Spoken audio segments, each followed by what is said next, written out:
Welcome to the Gould-Shaw House.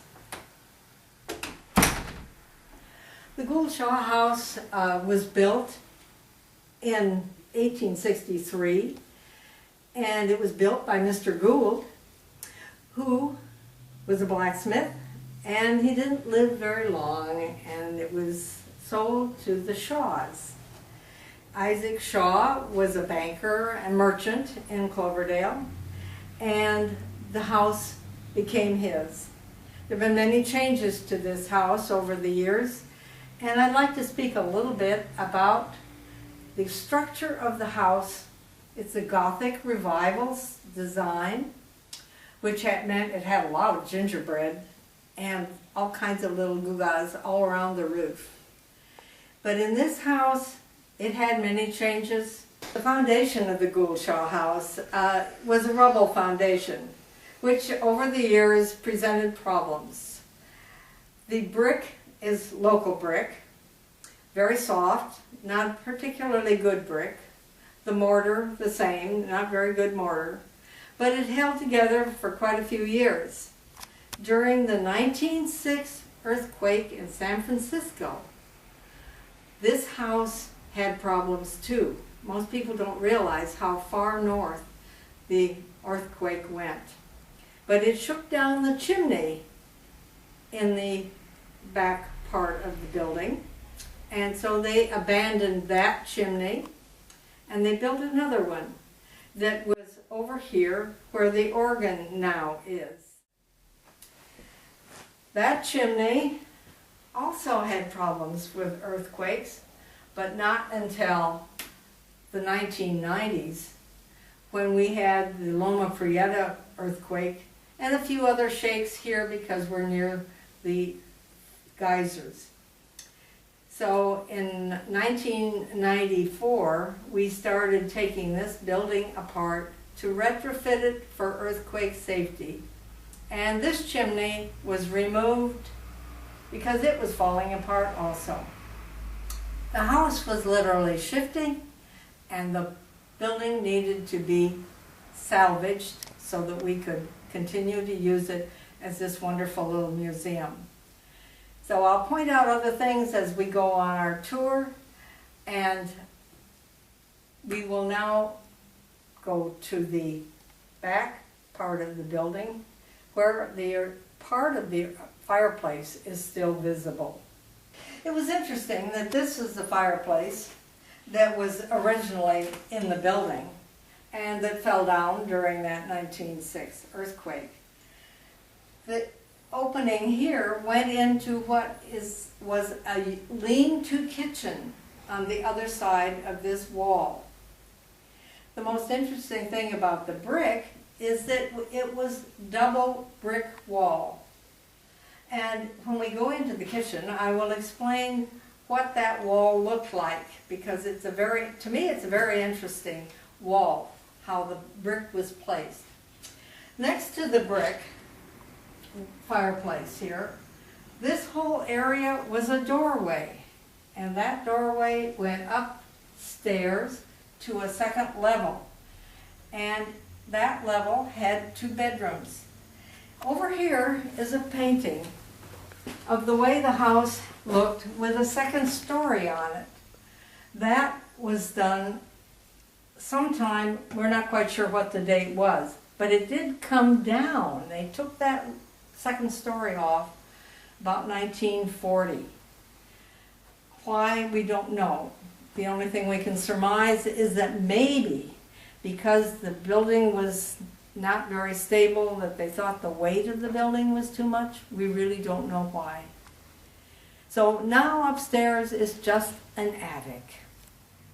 So let us proceed into the kitchen, which is one of my favorite parts of the Shaw house.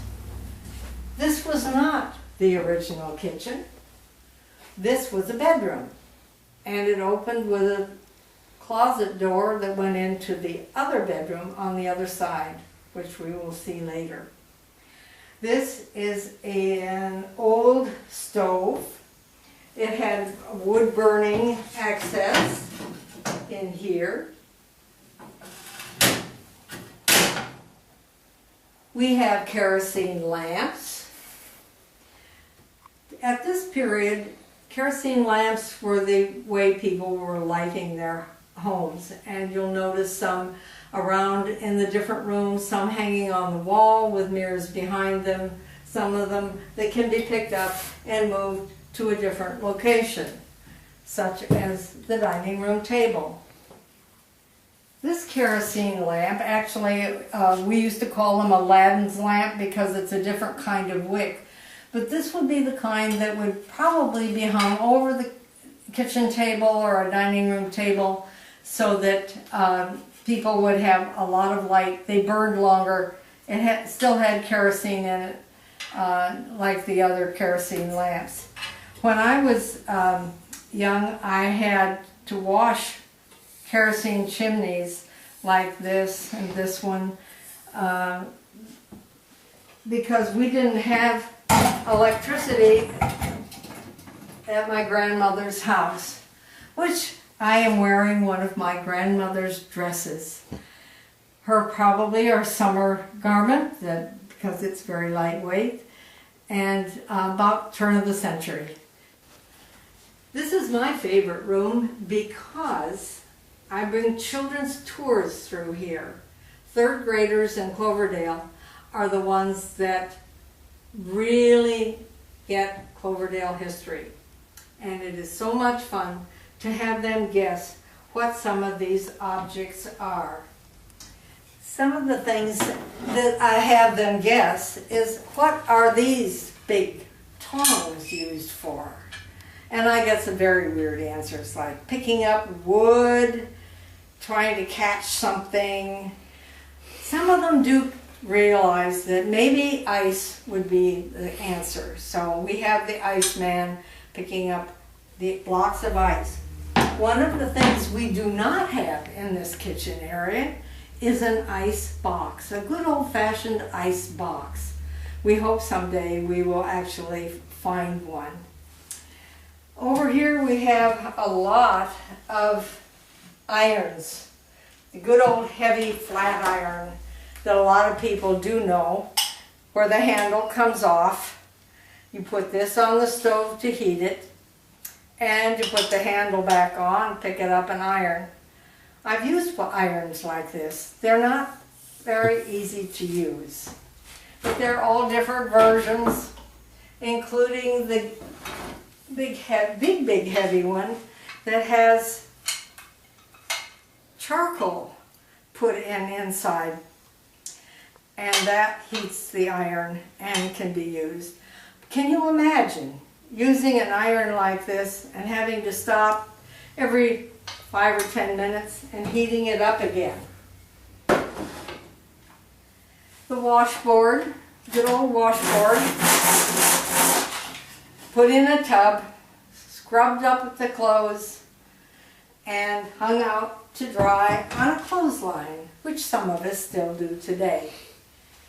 The good old Waterbury clock was given to us by one of our members, an old-timer in Cloverdale, and it looks very much like the school clocks that were used years ago. Some of our furnishings are from members of the Historical Society, and some that had lived here for a long time, like the closet here with the dishes in it. Back over here, there are two other objects that the children need to guess, and one is this. They guess butterfly catching, they catch all kinds of things, frying foods. Sometimes they do remember that it might be for popping popcorn, which is exactly what it is. Coffee grinder. The good old rug beater. No vacuum cleaners. What I try to emphasize here is what people had to use when we had no electricity, we had no vacuum cleaners, we had no televisions, we had no telephones, all the things that most of us accept easily today. One of the fascinating objects in the kitchen is this waffle iron, which is put on top of the stove over a burner. Your batter is put in there. You put it back down. You try and time how much time it's going to take for that top area to cook. When you think it's cooked, then you pick it up, turn it over, and put it back down to toast the other side. It does work. They must have used them. This milk bottle came from Riverview Dairy, Cloverdale, California. And lots of children don't know milk bottles like this. There was a little cardboard cap at the top that was to close it. And the cream would go up to just about this far. All the top would be cream, the rest would be milk. You'd shake it. We had several dairies here. The ice pick to go with the ice man and his chunks of ice. We had things like this. This was a juicer. You'd put your fruit in there, push this on top, and screw this down. Fancy egg beaters. And we have several different kinds. This is a butter churn.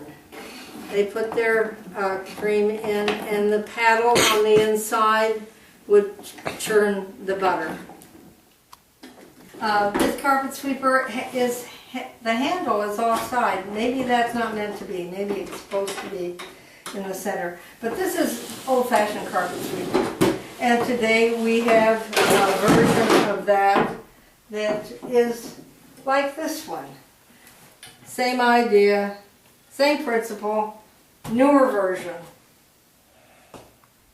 This is a lunchbox. And the farmers probably took this lunchbox out to the field with them.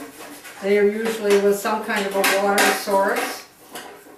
And this cup was the cup for their drinking water. This scoop was for taking the ashes out of the stove after they've burned the wood. Let's go back out into the dining area here. There are, this was probably their main dining area.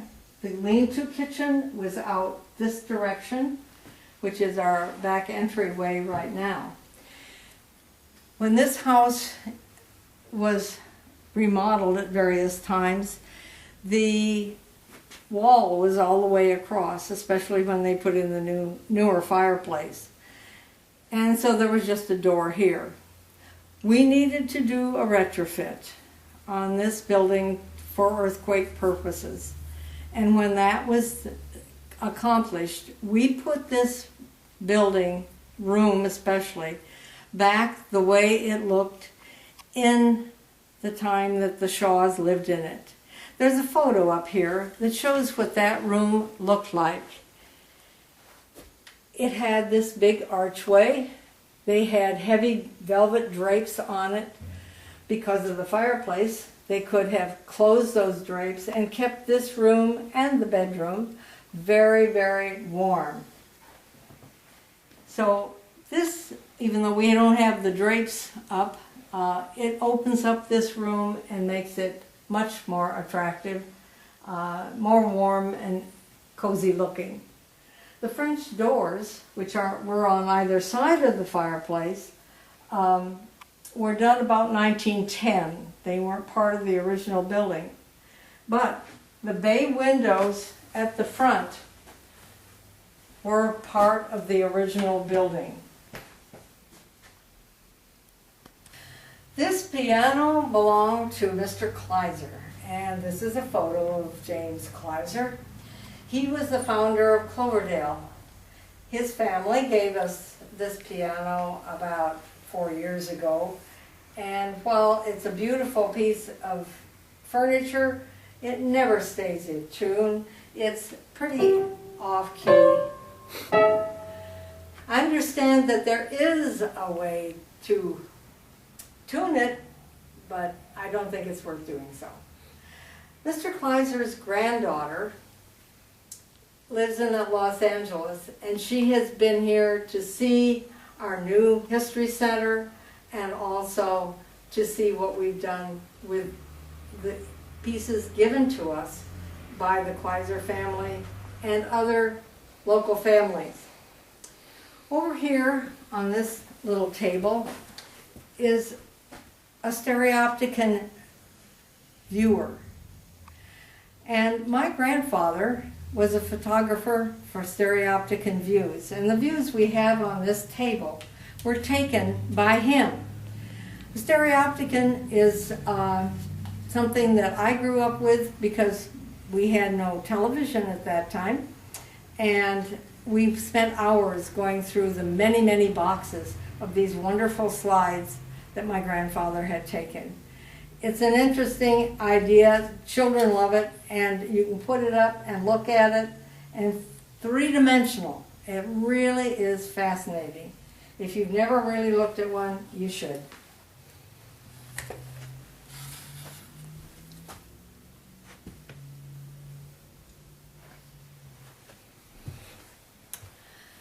We'll go into the bedroom, and it's much like it was at one time. Bay windows are still there. We have a child's metal bed, which now you couldn't possibly get away with because of the metal bars and the spacing. The doll in the doll buggy is over 100 years old. We have a lot of wonderful old objects here, including a child desk and chair, treadle sewing machine, and this is another one of my favorite rooms because when I bring the children in here, I show them the child's potty and what we called a chamber pot. So that since they didn't have indoor toilets at the time, they needed something for the night. In the closet, we have the washstand that was used because, again, no bathroom. They had a pitcher and a bowl and water, towels on the towel rack. This is basically how the bedrooms would have been set up. They weren't very big. They probably didn't have all the extra things we have in here, like the trunks and the little mannequin. The closet is full of antique clothes.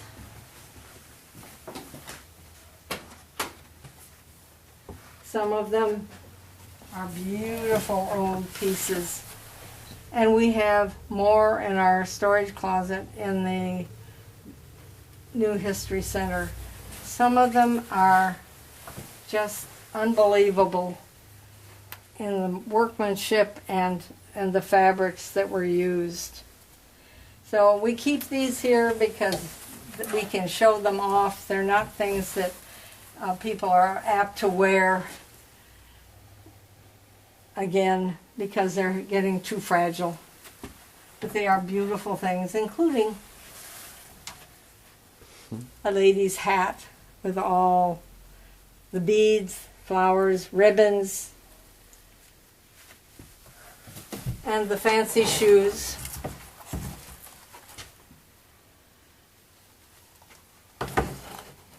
And hat box. Most families had large trunks like this. We actually have two in this room, one there and one over there. And we have two more in our other storage closet.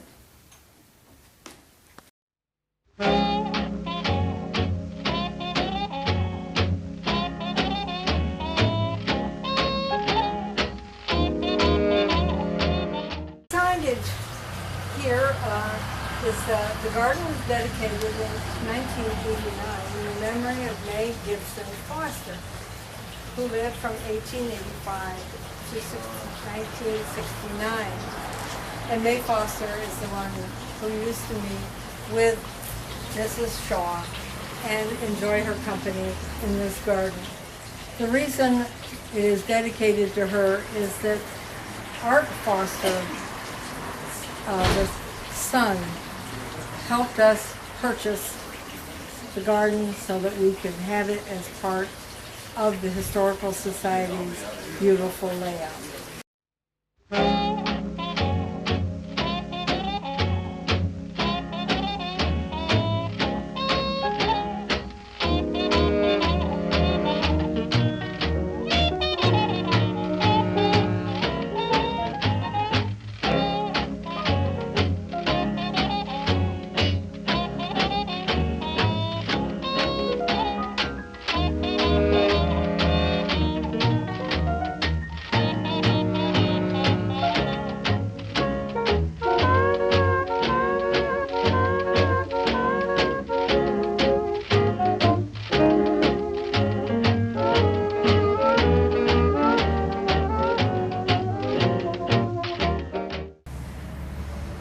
When the Shaws lived here, Mrs. Shaw and Mrs. Foster used to sit out here in the garden. We understand there was a gazebo here, but we never found pictures of it. They used to sit and discuss which books would be allowed in the library. We always thought that was very funny. It's a beautiful garden now, but it's also interesting to note in some pictures we do have that there were actually probably a dozen grapevines. So they had their own little vineyard within this garden area. Some of the wisteria that we have on the posts here are old wisteria from the Fosters' home. The garden has been completely revised since the new building, the new history center went in. But it's a beautiful garden and we really are happy with it.